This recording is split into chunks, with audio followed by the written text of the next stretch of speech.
Hey guys, Corey here at AbelCine, New York, and today I'm going to be talking about the new Sony a7 III. Sony refers to this camera as the basic level full frame camera, and really this thing is anything but basic. It has been jam-packed, filled with features. It's been redesigned from the ground up with a new sensor, a backside illuminated sensor that should allow for at least an additional stop of sensitivity right there, as well as a new processor. The increased processor should help for things like autofocus performance, especially down in lower lighting conditions. The camera does feature a 6K sensor, which allows it to take a full 4K image without any kind of pixel binning. It's just downsampling that 6K into a nice 4K image for us at 24p. One thing to note is if you are shooting at 30p, it's only taking a 5K window and downsampling that. So there is a little bit of loss of angle of view in that translation between 24p and 30p. So just one thing to note, there is a Super 35 crop mode. So if you're trying to adapt for old vintage lenses or maybe some cine lenses that only have Super 35 coverage or something like that, you can put on the Super 35 mode in 4K and it'll essentially window in on the sensor so that you're not getting any of that vignette or portholing from the smaller image circle coverage that those lenses provide. The camera does shoot 4K at up to 30p and it's shooting 1080 up to 120 frames per second, so full HD, nice slow motion. There is a new battery in the camera.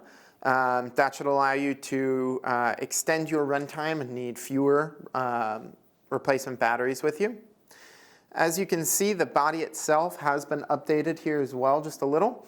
And you can tell kind of on the back here is where you'll see most of the improvements.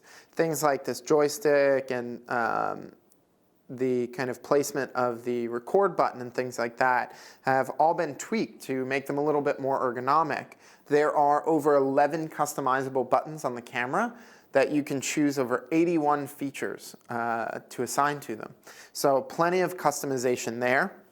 If there's anything, for example, that you can't manage to fit onto a button but you still want to be able to access it quickly, the menu has been completely redesigned and there is a new My Menu setting.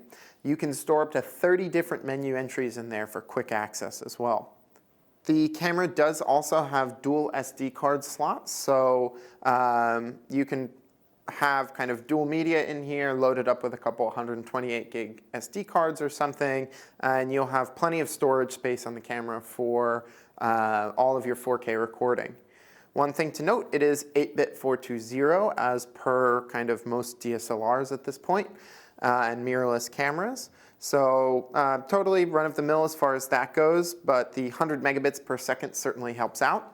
The HDMI is an 8-bit 422, so if you are going out to something like a Convergent Design Odyssey 7Q or one of the Atomos products, you can capture this with a little bit increased subsampling there. This does have all of the kind of standard picture profile.